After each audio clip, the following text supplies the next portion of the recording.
I found out my cousin was sabotaging my life. Here's how I exposed them. I never thought I'd be the protagonist in one of those internet stories where someone meticulously plots your downfall. That kind of drama was for other people. People who lived complicated lives or courted controversy. Not for me. I was Jay Henderson, 34 years old, senior systems analyst at Meridian Tech for 6 steady years. My life wasn't exciting, but it was mine, built carefully through consistency and hard work.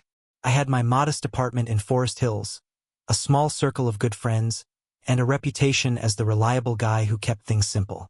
That changed on a Tuesday in March. My manager called me into a conference room where HR was waiting. Their faces were grim as they slid a folder across the table. "We've received multiple complaints about inappropriate workplace conduct," the HR representative said. I remember how the air felt suddenly thin. Multiple reports of harassment, specifically targeting female colleagues. My ears started ringing. This was impossible. I barely spoke to anyone outside my team, let alone inappropriately. When I asked who had made these claims, they cited confidentiality. When I asked for specific incidents, they remained vague but mentioned persistent unwanted advances and creating an uncomfortable environment. 2 hours later, I was escorted out of the building carrying a cardboard box of desk plants and family photos. My security badge deactivated. 6 years gone just like that. The termination package included 3 months severance. Decent enough, but finding a new position in IT without a positive reference from my longest employer would be challenging. I threw myself into the job search immediately. For the first few weeks, things seemed promising. I had 4 interviews lined up at reputable companies, 2 of which went exceptionally well. Then silence. One by one, opportunities that had seemed certain faded away with generic rejections or simply no response at all. Simultaneously, my personal life began unraveling. Charlotte, a woman I'd been dating for nearly a month. Our chemistry undeniable, our conversations flowing easily into the night, suddenly stopped responding to texts. When I finally called, her voice was cold. "I think it's better if we don't see each other anymore." When pressed, she hesitated before adding, "Someone reached out to me. They told me some things about you that concern me." She wouldn't elaborate further. This pattern repeated twice more over the following weeks. Connections formed, then mysteriously severed. Each time, vague references to warnings received, concerns raised, all from unnamed sources. Then came the noise complaints from my landlord, 3 in a single month. Mrs. Patel, who had never had an issue with me in 4 years of tenancy, now approached me in the hallway with thinly veiled suspicion. "The building has a policy against parties on weeknights," she informed me sternly. I hadn't hosted a gathering in months. When I insisted there must be some mistake, she mentioned complaints from multiple residents about music and loud conversations on nights I had either been working late or, in one case, actually out of town visiting my parents. The cumulative weight of these incidents pressed down on me. I found myself checking over my shoulder, scrutinizing emails for hidden meanings, analyzing interactions for signs of duplicity. I'd lie awake at 3 a.m., trying to identify the common thread. Who would have both the motivation and the reach to dismantle different areas of my life so systematically? My mother noticed the change in me immediately when I arrived for the annual family Memorial Day barbecue. "You've lost weight," she observed. I hadn't been sleeping well. Anxiety had carved hollows beneath my eyes. The gathering was at my Aunt Lisa's house, the usual venue for family functions due to her spacious backyard and pool. I tried to maintain normalcy, nursing a single beer and nodding along to conversations. When Uncle Mark asked about work, I gave a sanitized version, restructuring, seeking new opportunities. But my mother had already spread the word. "Jay's having a rough time." I overheard her telling Aunt Lisa. Soon, relatives were offering connections, recommendations, and the kind of well-meaning but ultimately unhelpful advice family specializes in. My cousin Eric sauntered over, beer in hand, wearing his signature smirk. We were the same age, had grown up in neighboring towns, attended the same high school. But where I was reserved, Eric was boisterous. Where I built slowly, he charged ahead. Where I avoided conflict, he seemed to thrive on it. He'd bounced between sales jobs, always talking about the next big opportunity, the next venture that would finally showcase his talents.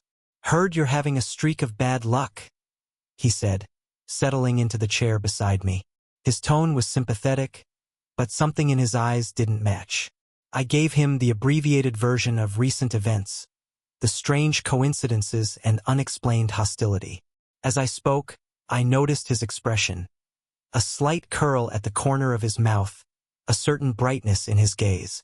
Not quite the look of someone hearing troubling news for the first time.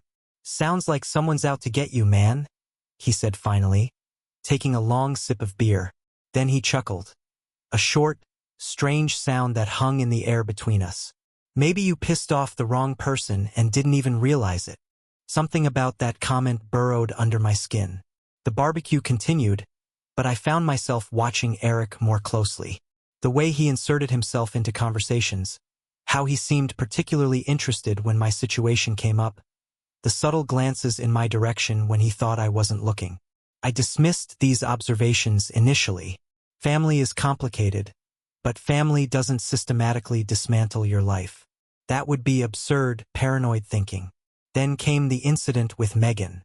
We'd met at a friend's housewarming party and had been texting regularly for about 2 weeks.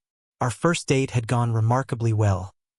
Easy conversation, shared interests, mutual friends who spoke highly of each other. We'd planned a second date at a new jazz club downtown. The morning of, she sent a message that knocked the wind out of me. "I don't think I can see you tonight or again. Someone sent me messages warning me about you, with details about things you've supposedly done to women you've dated. They sent screenshots of complaints against you. I don't know what to believe, but I need to protect myself. Please don't contact me again." I sat staring at my phone, my coffee growing cold beside me. This was the most direct confirmation yet that someone was actively interfering in my life. I immediately called Megan, not expecting her to answer, but needing to try. To my surprise, she picked up. After some convincing, she forwarded the screenshots she'd received. Professional-looking documents with Meridian Tech letterhead. Redacted names but clear allegations. Fabricated text conversations showing aggressive behavior from a number purporting to be mine. What struck me was a peculiar phrase that appeared in one of the supposed texts from me. "You're missing out on the real deal here." It was an unusual expression, one I'd never use. But I had heard it before many times. It was one of Eric's favorite phrases. That night I couldn't sleep. I scrolled through years of social media interactions with Eric, finding multiple instances of that exact phrase. It was his linguistic fingerprint, unconsciously transferred into his fabrication. Still, I needed more evidence. The next day, an old friend from college, Marcus, reached out unexpectedly, mentioning a weird DM he'd received about me. When he forwarded it, there it was again. "Trust me, he's not the good guy he pretends to be. You're missing out on the real deal here if you think he's trustworthy." The question remaining was motive. Why would Eric systematically work to destroy my life? We'd never been extremely close, but there had been no significant conflict either. Then I remembered conversations at previous family gatherings, comments he'd made about my boring stability while he pursued one failed venture after another. Small digs about my cautious approach to career advancement. His apparent irritation when relatives would ask me for tech advice or praise my recent promotion. Had resentment been simmering beneath the surface all this time? I needed a plan, something to confirm my suspicions definitively. I'd invited Eric to my apartment several times over the past year. Had he accessed my devices somehow? The thought made my skin crawl, but it would explain his ability to target me so precisely. I decided to set a trap. First, I created a detailed fake dating profile with strategic modifications. Then I messaged a friend who worked at an events company, asking her to help me set up a false reservation for a date. The next weekend, I invited Eric over to watch the NBA playoffs. While he was there, I deliberately left my phone unlocked on the coffee table while I prepared food in the kitchen. The screen displayed text messages about the upcoming date. I made sure to step away long enough to give him ample opportunity. When I returned, Eric was exactly where I'd left him, eyes on the game.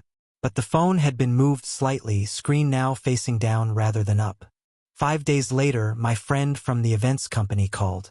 "Someone just contacted the bar asking to cancel your reservation," she said. "They claimed to be you." The cancellation came from a throwaway email account. I needed irrefutable proof. I created an elaborate false narrative. An email draft on my laptop purporting to be from a prestigious tech company in California offering me a senior position. I invited Eric over again and made sure he saw it. The next day, I created a simple website for this fake company with a contact form that would log IP addresses. Within 48 hours, someone visited the site and sent a message. "I'm writing with concerns about a recent job offer extended to Jay Henderson. Before proceeding with his onboarding, you should be aware of serious misconduct at his previous employer that led to his termination." The IP address traced back to Eric's apartment complex. I had him. Digital fingerprints, distinctive phraseology, targeted timing, all pointing to a methodical campaign orchestrated by my own cousin. I printed everything.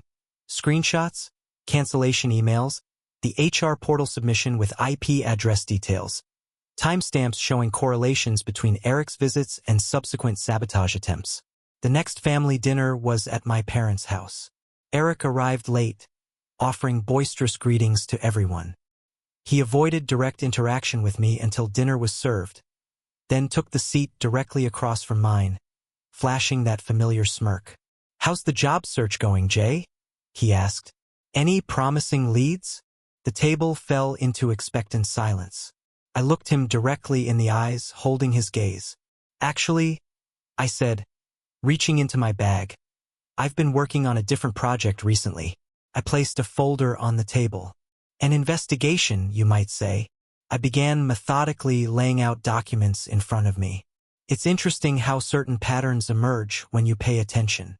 How coincidences stop seeming random when viewed collectively. Eric's face remained composed, but I noticed his knuckles whitening around his fork. "What are you talking about, man?" "I'm talking about systematic sabotage," I replied.